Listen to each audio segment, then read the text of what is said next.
Hello అండి, welcome to JJ food world. చామగడ్డ పులుసుని ఈ విధంగా చేసి చూడండి. చాలా అంటే చాలా బాగుంటుంది. ఇప్పుడు దీన్ని ఎలా తయారు చేసుకోవాలో చూద్దాం. ముందుగా దీనికోసం ఒక అరకిలో చామగడ్డలు తీసుకొని శుభ్రంగా కడిగి తగినన్ని నీళ్లు పోసుకొని కొద్దిగా ఉప్పు వేసి ఉడికించుకోవాలి. చామగడ్డని మరీ మెత్తగా అయితే ఉడికించుకోవద్దండి, 80% వరకు ఉడికించుకోవాలి. చామగడ్డని ఈ విధంగా ఉడికించుకున్న తర్వాత నీళ్ళన్ని వంపుకొని పొట్టు తీసేసి మనకు ఎంత సైజులో కావాలో అంత సైజులో ముక్కల్లాగా కట్ చేసి పెట్టుకోవాలి. ఇప్పుడు స్టవ్ పైన కడాయి పెట్టుకొని ఒక టీ గ్లాసులో సగం వరకు నూనె పోసుకోవాలి. చామగడ్డ పులుసులో కొంచెం నూనె ఎక్కువగానే ఉండాలండి.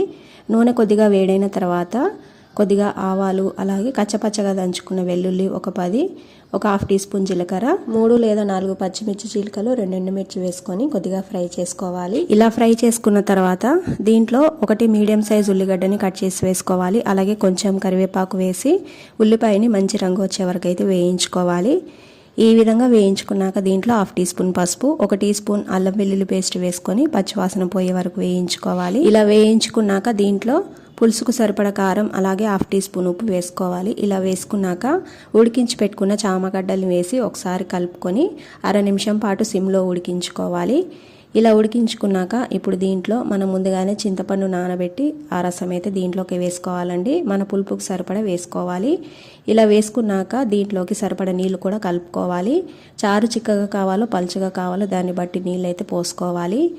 ఇలా నీళ్లు పోసుకున్న తర్వాత ఇప్పుడు పులుసుకు సరిపడ ఉప్పు వేసుకోవాలండి. ఇలా ఉప్పు వేసుకున్న తర్వాత ఒకసారి కలిపి మీడియం ఫ్లేమ్లో 3-4 నిమిషాల సేపు చారునైతే మరిగించుకోవాలి. ఇలా మరిగించుకున్న తర్వాత ఇప్పుడు దీంట్లో హాఫ్ టీ స్పూన్ వరకు జీలకర్ర మెంతుల్ని వేయించి పొడి చేసి వేసుకోవాలి. అలాగే కొంచెం కొత్తిమీర, కొద్దిగా బెల్లం కూడా వేసుకోవాలండి.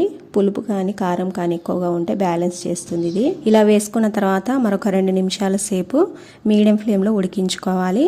ఇలా 2 నిమిషాలు ఉడికించుకున్న తర్వాత ఇప్పుడు మూత పెట్టి మనం వేసుకున్న నూనె కొంచెం పైకి వచ్చే వరకు సిమ్లోనే ఒక 3 నిమిషాల సేపు అయితే ఉడికించుకోవాలండి. అంతేనండి, ఎంతో రుచితో మంచి వాసనతో చామగడ్డ పులుసు అయితే రెడీ అయిపోయింది. చాలా చాలా బాగుంటుందండి ఈ చారు. తప్పకుండా మీరు ట్రై చేయండి. ఈ రెసిపీ నచ్చితే లైక్ చేసి షేర్ చేయండి. అలాగే నా ఛానల్ను సబ్స్క్రైబ్ చేసుకోండి. Thanks for watching.